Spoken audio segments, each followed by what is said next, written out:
Fear is real. Well, at least your opinion of fear is real. How you feel about fear, I guess, is real. And how you let it affect you, that's what's real about fear. You know, there's a lot of definitions for fear, the acronym, false evidence appearing real. So many times, the things that we are afraid of, that we are fearful of, are just in our head. It's just made up. It's just an illusion. It's something that we think is going to happen. When we think about an incident, we think about something that's coming in our life, and we think something bad is going to happen. And so we have this fear that we build up in our mind and let it work on us and let it control us.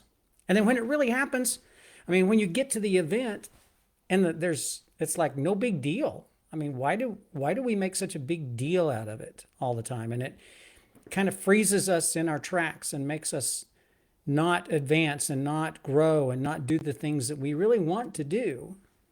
We let fear have so much of an influence in our life.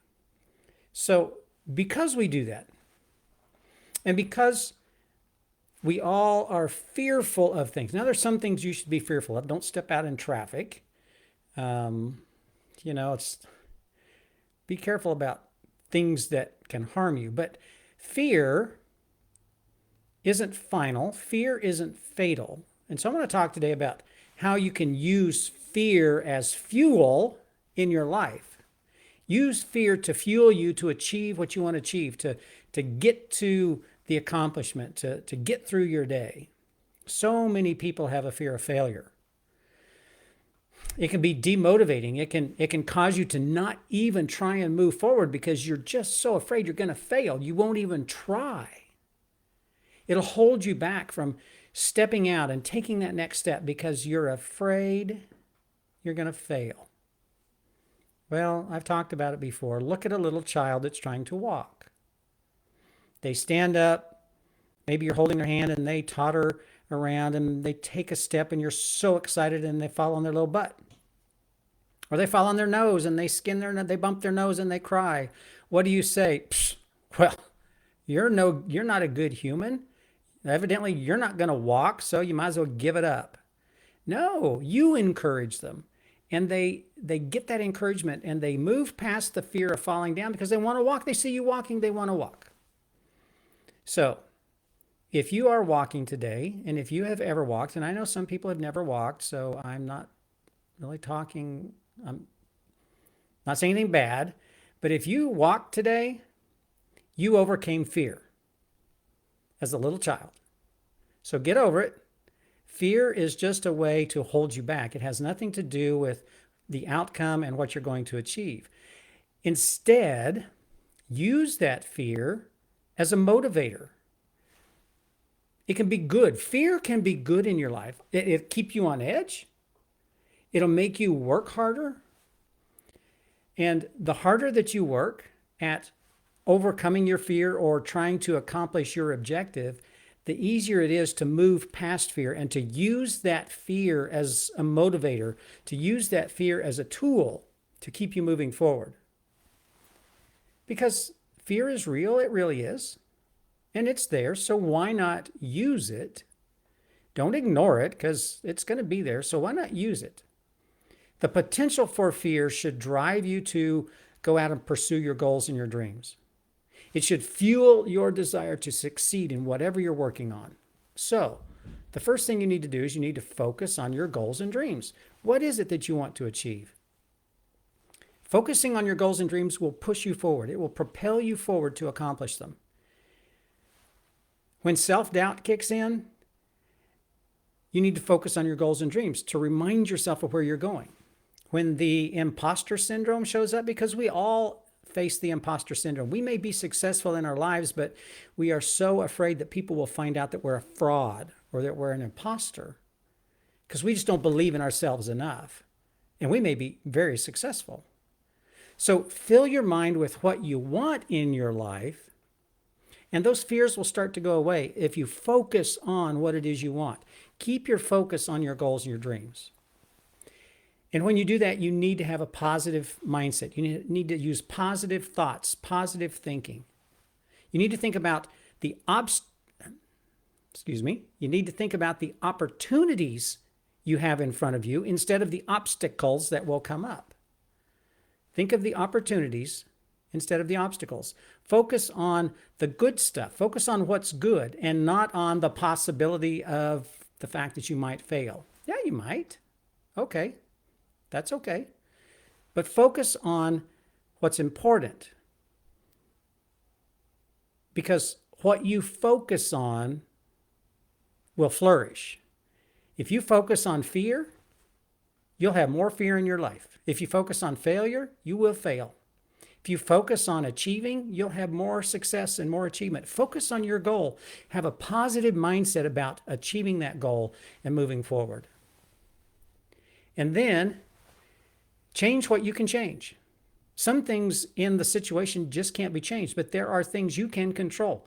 There are things you can change. So change what you can change. When you learn from past mistakes, yes, past failures, you can change your processes so that they don't happen again, so that you don't get hung up on that stuff again. So change what you can change. And if you learn how to do this and learn how to take what happens to you and change your processes, your business will just get better and better.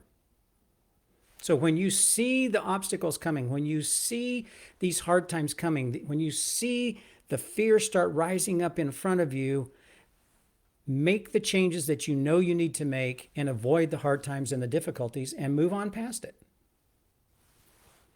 And then remember that the past is the past. Don't dwell on the past. Acknowledge the struggle, acknowledge the fear, acknowledge the failure. Yes, you will fail. It's a fact of life. Acknowledge the failure. Learn the lessons that it has to teach you. Learn what happened. Learn why you failed and make changes. And then let it go. Because the past is the past. So many of us live in the past, dwell on the past. All the things that happened bad to us in our life, they're going to happen to us again. And oh my gosh, if I try that again, I'm going to get the same result. And look at what happened in my life. And many people live in the past. The past is the past. You can't change it. You can only learn from it and move forward.